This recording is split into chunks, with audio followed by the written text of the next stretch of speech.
ಬೆಂಗಳೂರಿನಲ್ಲಿ 1.5 ತಿಂಗಳ ಗರ್ಭಿಣಿಯೊಬ್ಬರು ಆತ್ಮಹತ್ಯೆ ಮಾಡಿಕೊಂಡಿದ್ದಾರೆ. ಗರ್ಭಿಣಿ ಟೆಕ್ಕಿ ಅಂತೆ. ಹುಬ್ಬಳ್ಳಿ ಮೂಲದ ಶಿಲ್ಪ ಇಂಜಿನಿಯರ್ ಆಗಿ ಕೆಲಸ ಮಾಡ್ತಾ ಇದ್ರು. ಆದರೆ ಆತ್ಮಹತ್ಯೆಗೆ ಶರಣಾಗಿದ್ದಾರೆ.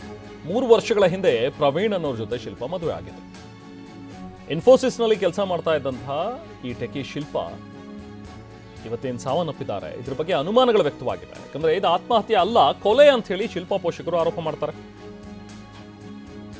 ಪತಿ ಅತ್ತೆ ಶಾಂತ ಹಾಗೂ ನಾದಿನಿ ಪ್ರಿಯಾ ವಿರುದ್ಧ ಆರೋಪ ಮಾಡ್ತಾ ಇದ್ದಾರೆ. ಸಣ್ಣ ಪುಟ್ಟ ವಿಚಾರಕ್ಕೂ ಕೂಡ ಗಲಾಟೆ ಮಾಡ್ತಾ ಇದ್ರು ಇವರು. ಹಲವು ಬಾರಿ ರಾಜಿ ಪಂಚಾಯಿತಿ ಮಾಡಿದ್ವಿ ನಾವು, ಆದರೂ ರಾಜಿ ಪಂಚಾಯಿತಿ ಆಗಿರಲಿಲ್ಲ. ಈಗ ಈಕೆ ಹೀಗೆ ಸಾವನ್ನಪ್ಪಿದ್ದಾಳೆ. ಆದರೆ ಇದು ಆತ್ಮಹತ್ಯೆ ಅಲ್ಲ, ಈಕೆಯನ್ನು ಕೊಲೆ ಮಾಡಿದ್ದಾರೆ ಅಂತ ಆ ಪೋಷಕರು ಆರೋಪಿಸ್ತಾರೆ. 3 ತಿಂಗಳ ಹಿಂದೆ ಗಲಾಟೆ ಮಾಡಿ ತವರು ಮನೆಗೆ ಬಂದಿದ್ರು. ಪತಿ ಮನೆಯವರು ರಾಜಿ ಮಾಡಿಕೊಂಡು ಮತ್ತೆ ಕರ್ಕೊಂಡು ಹೋಗಿದ್ರು ವಾಪಸ್ಸು. ಆದರೆ ನಿನ್ನೆ ಆತ್ಮಹತ್ಯೆ ಮಾಡ್ಕೊಂಡಿದ್ದಾಳೆ ಅಂತ ನಮಗೆ ಸುದ್ದಿ ತಿಳಿಸಿದ್ದಾರೆ. ಆದರೆ ಇದು ಆತ್ಮಹತ್ಯೆ ಅಲ್ಲ, ಇದು ಕೊಲೆ ಅಂತ ಹೇಳಿ ಅವರು ಆರೋಪ ಮಾಡ್ತಾರೆ. ಎಸ್.ಜಿ. ಪಾಳ್ಯ ಪೊಲೀಸ್ ಠಾಣೆಯಲ್ಲಿ ಪ್ರಕರಣ ದಾಖಲಾಗಿದೆ. ಪೊಲೀಸರು ಮುಂದಿನ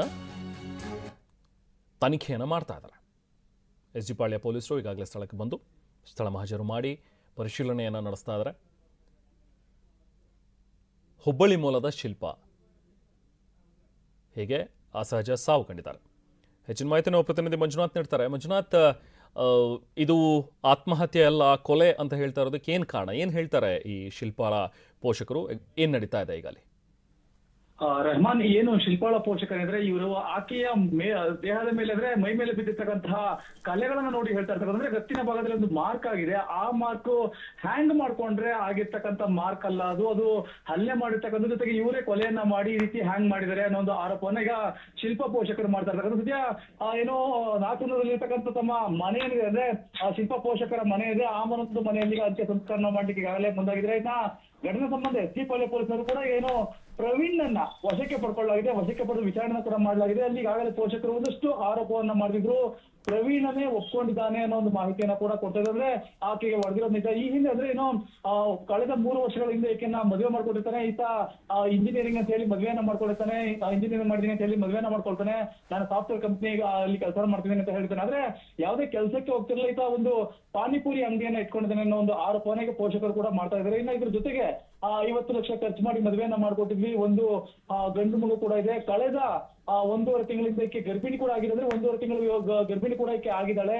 ಆದ್ರೆ ಈ ಮನೆಯಲ್ಲಿ ಸಾಕಷ್ಟು ಟಾರ್ಚರ್ ಅನ್ನ ಪ್ರವೀಣ್ ತಾಯಿ ಮತ್ತೆ ನಾದ್ನಿ ಏನಿದ್ದಾರೆ, ಈಕೆಯ ಶಿಲ್ಪ ನಾದ್ನಿ ಏನಿದ್ದಾರೆ, ಈಕೆ ಟಾರ್ಚರ್ ಅನ್ನ ಕೊಡ್ತಾ ಇದ್ರು ಅನ್ನೊಂದು ಮಾಹಿತಿಯನ್ನ ಕೂಡ ಈಗ ಪೋಷಕರು ಹೇಳ್ಕೊಳ್ತಾ ಇರ್ತಕ್ಕಂಥದ್ದು. ಹಲವು ಬಾರಿ ರಾಜಿ ಪಂಚಾಯತಿನ ಮಾಡಿದ್ರು ಕೂಡ ಇವರು ಇದೇ ರೀತಿಯಾಗಿ ಮುಂದುವರೆಸಿದ್ರು. ಹಾಗಾಗಿ ನಿನ್ನೆ ನಮಗೆ ಮಾಹಿತಿ ಬಂತು, ಈ ರೀತಿಯಾಗಿ ಮನೆ ಹತ್ರ ಬನ್ನಿ ಅಂತ ಹೇಳಿ ಕರೆದ್ರು. ಮನೆ ಹತ್ರ ಹೋಗಿ ನೋಡಿದಾಗ ನಮ್ಮ ಮಗಳು ಸತ್ತಿರೋ ಸ್ಥಿತಿಯಲ್ಲಿ ಕಂಡು ಬಂದು ಅಂತ ಹೇಳಿ ಪೋಷಕರು ಹೇಳ್ತಾ ಇರ್ತಕ್ಕಂಥದ್ದು. ಈಗ ಘಟನೆ ಸಂಬಂಧ ಎಸ್.ಜಿ. ಪಾಳ್ಯ ಪೊಲೀಸ್ ಠಾಣೆಯಲ್ಲಿ ದೂರನ್ನ ಕೊಟ್ಟಿರ್ತಕ್ಕಂಥದ್ದು. Rehman, thank you Manjunath.